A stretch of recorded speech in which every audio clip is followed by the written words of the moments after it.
ദൈവനാമത്തിന് മഹത്വമുണ്ടാകട്ടെ. പരിശുദ്ധ അമ്മ മാതാവ് പ്രത്യക്ഷപ്പെട്ട ഈ പുണ്യഭൂമിയിൽ വരാനും ഈ കുടുംബസമേതം സാക്ഷ്യം പറയാൻ എന്നെ തിരഞ്ഞെടുത്തതിന് മാതാവിനും അമ്മ ഈശോയ്ക്കും 1000 നന്ദി രേഖപ്പെടുത്തുന്നു. എൻ്റെ പേര് സരിത ഡിസോസ. ഞാൻ കാസർഗോഡ് ജില്ലയിലെ തലപ്പാടി മറിയർഷമ്മ ഇടവകാംഗമാണ്. ഞാൻ ആദ്യമായി ഉടമ്പടി എടുത്തത് 2022 മാർച്ച് 7-നാണ്. എൻ്റെ ഒരു സുഹൃത്ത് വഴിയാണ് എനിക്ക് കൃപാസനത്തിൻ്റെ കുറിച്ച് അറിയുന്നത്. ഇത് എൻ്റെ 3ാമത്തെ സാക്ഷ്യമാണ്. ഞാൻ വൃത്തിയിലൊരു ടീച്ചറാണ്. അപ്പോൾ കഴിഞ്ഞ കൊല്ലം ജൂൺ മാസത്ത് ഞാൻ ഈ സ്കൂളിലും പഠിപ്പിക്കും. സ്കൂളിൽ ക്വയർ ഇൻചാർജും മാത്രമല്ല നമ്മളെ പള്ളിയിലും ക്വയർ ഇൻചാർജാണ്. അപ്പോൾ ഒരുപാട് ക്ലാസ്സുകളുണ്ട് എനിക്ക്. ഒരു ദിവസത്തിൽ ഒരു 6-7 പീരീഡ് ഉണ്ടാവും. ചില സമയത്ത് ഒരു റെസ്റ്റ് ഉണ്ടാവില്ല. അതിൻ്റെ ഒരുമിച്ച് കുറേ പരിപാടികളുണ്ടായാലും അതിനും പങ്കെടുത്ത് കുട്ടികൾക്കൊക്കെ പാട്ടും പഠിപ്പിക്കുന്നതിലും എനിക്ക് ഇൻചാർജ് ഉണ്ട്. അപ്പോൾ പെട്ടെന്ന് ഒരു ദിവസം എനിക്ക് എൻ്റെ തൊണ്ടയിൽ എന്തോ ഒരു തടസ്സമുണ്ടായി. അപ്പോൾ ഞാനത് അത്ര ഒരു കെയർ ആക്കിയില്ല. ഞാൻ കുറച്ച് ചൂടുവെള്ളമൊക്കെ കുടിച്ച് അങ്ങനെ പോകുന്നുണ്ടായിരുന്നു. ഒരു 2 മാസം കഴിഞ്ഞ ശേഷം ഒരു ഓഗസ്റ്റ് മാസത്തിൽ എനിക്ക് സംസാരിക്കാൻ വളരെ പ്രയാസം ഉണ്ടായി. അപ്പോൾ ഞാൻ ഡോക്ടറിനെ കണ്ടു. അപ്പോൾ ഡോക്ടർ പറഞ്ഞു കംപ്ലീറ്റായിട്ട് വോയിസ് റെസ്റ്റ് വേണം, യാതൊരു കാരണവശത്താലും ഇനി പഠിപ്പിക്കാനും പാട്ട് പാടാനും പാടില്ല എന്ന് പറഞ്ഞു. അപ്പോൾ ഞാൻ 1 മാസം കുറച്ച് വോയിസ് റെസ്റ്റ് എടുത്തു. മുഴുവനായിട്ട് വോയിസ് റെസ്റ്റ് എടുക്കാൻ എനിക്ക് ലീവ് ഉണ്ടായിരുന്നില്ല. അതുകൊണ്ട് യാതൊരു പ്രയോജനം ഉണ്ടായിരുന്നില്ല. പിന്നെ 2ാം പ്രാവശ്യം ഞാൻ മറ്റൊരു ഡോക്ടറിനെ കണ്ടു. അപ്പോൾ ആ ഡോക്ടറും പറഞ്ഞു ഇത് തൊണ്ടയിൽ വോയിസ് വോക്കൽ കോഡിൽ ഒരു നോഡ്യൂലും ഒരു പോളിപ്സ് ഉണ്ടെന്ന് പറഞ്ഞു. അത് ഏകദേശം ഒരു സിസ്റ്റിൻ്റെ പോലെയാണ്. അപ്പോൾ ഇത് പൊട്ടിയാൽ ഇത് കാര്യം ഗുരുതരമാവും. അതുകൊണ്ട് യാതൊരു കാരണവശത്താലും കംപ്ലീറ്റായിട്ട് ഈ ടീച്ചിങ് പിന്നെ സിംഗിങ് സ്റ്റോപ്പ് ചെയ്യണമെന്ന് പറഞ്ഞു. അപ്പോൾ എനിക്ക് എന്ത് ചെയ്യണമെന്ന് അറിയത്തില്ലായിരുന്നു. കാരണം ജീവിത ആവശ്യമാണ് ഒരു ജോലി എന്ന് പറയുന്നത്. വേറെ ജോലി ചെയ്യുന്ന ഒരു സാഹചര്യത്തിൽ ഞാൻ ഇല്ലായിരുന്നു. അപ്പോൾ ഈ നവംബർ മാസത്തും ഞാൻ പിന്നെയും ഡോക്ടറിനെ കണ്ടു. 3ാമത്തെ ഡോക്ടറാണ്. ഞാൻ 3ാമത്തെ ഡോക്ടറിൻ്റെ ഒപ്പീനിയൻ എടുത്തു. അപ്പോൾ ആ ഡോക്ടർ പറഞ്ഞു പെട്ടെന്ന് ഒരു സർജറി വേണം, എൻഡോസ്കോപ്പി സർജറി വേണമെന്ന് പറഞ്ഞു. എൻഡോസ്കോപ്പി സർജറി ചെയ്താലും അത് വോയിസിൻ്റെ ക്വാളിറ്റി മുമ്പത്തെ പോലെ ഉണ്ടാവില്ല. അതുകൊണ്ട് നിങ്ങൾ എങ്ങനെയെന്ന് തീരുമാനിക്കാമെന്ന് പറഞ്ഞു. അപ്പോൾ ഡിസംബർ 27-ന് എനിക്ക് ഡേറ്റ് കൊടുത്തു, അപ്പോയിൻമെൻറ്റ് കൊടുത്തു സർജറിന് വേണ്ടിയിട്ട്. എനിക്ക് വല്ലാത്തൊരു വിഷമം ഉണ്ടായി. സർജറി എന്ന് പറഞ്ഞാൽ അതിന് ഏകദേശം 1 മാസം റെസ്റ്റ് വേണ്ടി വരും. അതിനുള്ള ഒരു സാഹചര്യത്തിൽ ഞാനല്ലായിരുന്നു. സാമ്പത്തിക പ്രശ്നം ഉണ്ടായിരുന്നു. പിന്നെ ഞാൻ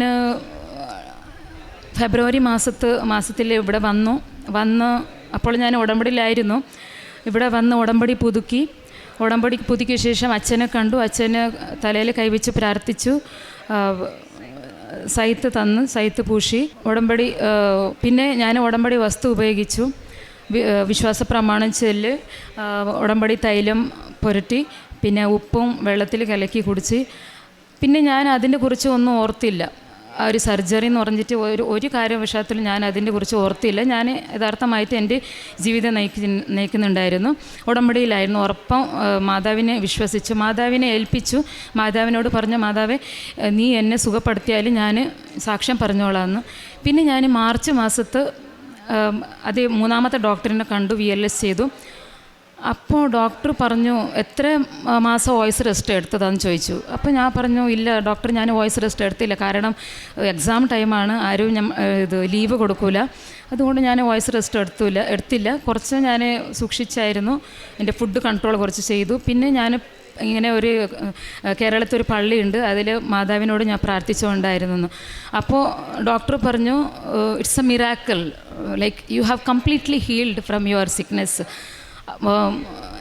3ാമത്തെ പ്രാവശ്യം VLS ചെയ്തപ്പോൾ ഒരു പാട് പോലും അവിടെ കണ്ടില്ല. Vocal nodule it was completely all right, ഒരു പോളിപ്പ് നോഡ്യൂൾ കംപ്ലീറ്റ് ആയിട്ട് പോയിട്ടുണ്ടായിരുന്നു. So it is a great miracle, not by merit but by grace. ഇതാണ് എൻ്റെ ആദ്യത്തെ സാക്ഷ്യമാണ്. രണ്ടാമത്തെ സാക്ഷ്യമാണ് ഞാൻ കഴിഞ്ഞ കൊല്ലം ഏപ്രിൽ മാസത്തെ ഒരു സാക്ഷ്യം പറഞ്ഞിട്ടുണ്ടായിരുന്നു. അത് എൻ്റെ വീടിൻ്റെ കുറിച്ചാണ്. അപ്പോൾ നമ്മൾ പുതിയ വീട് പണിഞ്ഞു.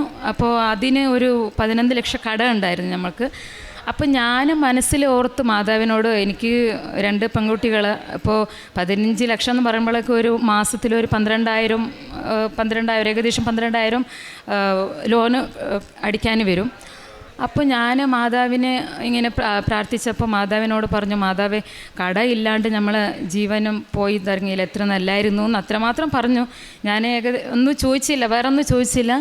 അപ്പോൾ വീട് പണിഞ്ഞ് ഒരാഴ്ച ശേഷം അപ്പോൾ അപ്രത്യക്ഷമായി മാതാവ് ഞാൻ വിചാരിക്കുന്നതിനേക്കാൾ ഇരട്ടി കാശ് കൊടുത്ത് എൻ്റെ 15 ലക്ഷം രൂപ കട വീട്ടി.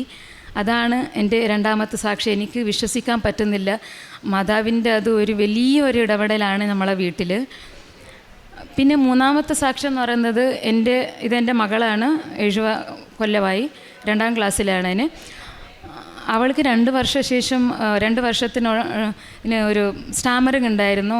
സംസാരിക്കാൻ അത്ര ഒരു എളുപ്പമായിട്ട് കണ്ടിന്യൂസ് ആയിട്ട് പറ്റില്ലായിരുന്നു. അപ്പോൾ ഞാൻ വിശുദ്ധ തൈലം പുരട്ടി വിശ്വാസം പ്രമാണിച്ചൊല്ലി എപ്പോഴും പ്രാർത്ഥിച്ചുകൊണ്ടായിരുന്നു. അപ്പോൾ അതിൻ്റെ ഫലമായി മാതാവ് അവൾക്ക് സമ്പൂർണ്ണമായി സൗഖ്യം നൽകി. അതിനെക്കുറിച്ച് അവൾ പറയും. My name is Shreyal Frisha Krasta. Thank you Kripasana Mother for healing me. ഇതാണ് എൻ്റെ മൂന്നാമത്തെ സാക്ഷ്യം. ഇത് ഉടമ്പടിയിൽ വെച്ചതാണ്. ഇത് കൂടാതെ കുറേ അനുഗ്രഹങ്ങൾ നമ്മളെ വീട്ടിൽ വാരിക്കോരി മാതാവ് തന്നിട്ടുണ്ട്.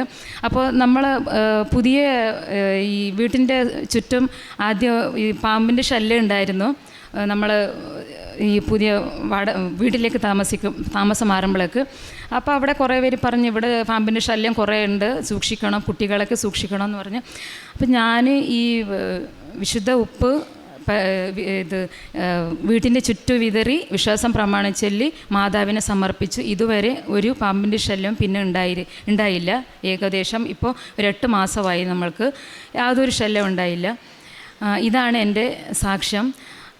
എൻ്റെ ആത്മീയ ജീവിതം എന്ന് പറഞ്ഞാൽ, എനിക്ക് കഴിഞ്ഞ കൊല്ലം എനിക്ക് ഇവിടെ തന്നെ ചാപ്പലിൽ പ്രാർത്ഥിക്കുന്ന സമയത്ത് സുഗന്ധാഭിഷേകം കിട്ടിയിട്ടുണ്ട്.